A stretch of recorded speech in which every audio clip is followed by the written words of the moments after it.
Hello and welcome to my channel. My name is Yasmin and today we're going to color a line art I did earlier. This character is actually the Deathslinger from Dead by Daylight, and I've reimagined him in Joe Exotic cosmetics.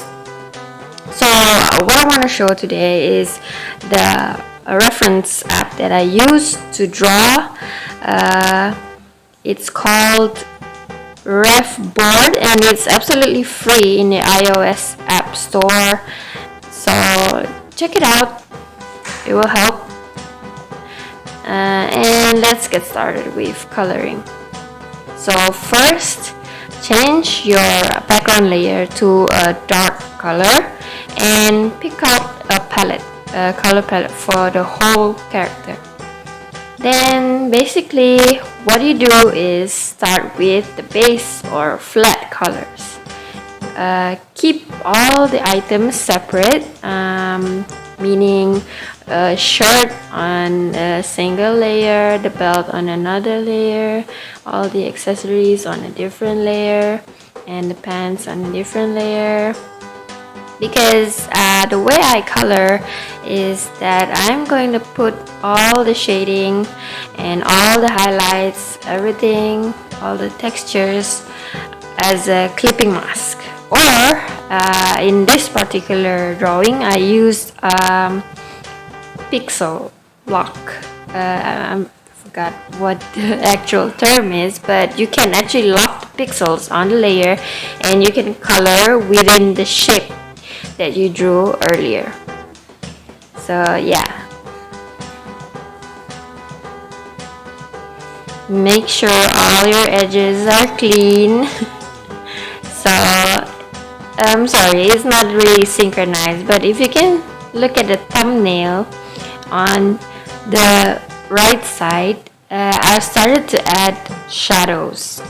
The way I add shadows is I've used secondary or a mid-tone, a bit darker than the base color that you picked earlier, and just use the hard airbrush or any hard edge brush.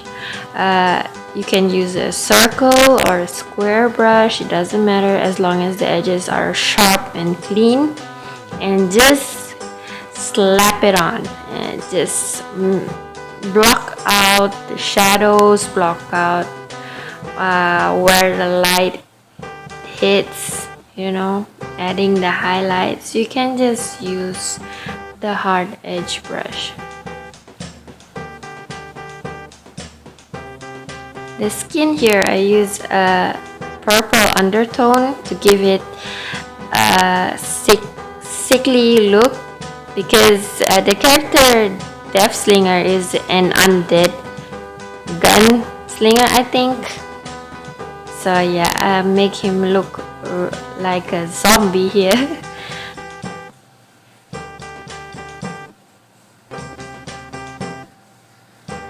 Next, I've reached blending, the blending stage. Pick like a medium or medium hard brush, something not too soft. You have to keep it a little bit structured. And go in again with a more darker shadow. I like to use a blue undertone for this shadow, because it gives like a dark, solemn feeling. With this type of line art, meaning the black type shadows, this comic book style art, you don't have to focus much on the coloring really, because all the shadow parts are already defined in the line art.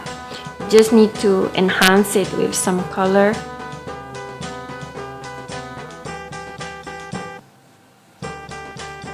You can also use a textured brush to add in some textures. I use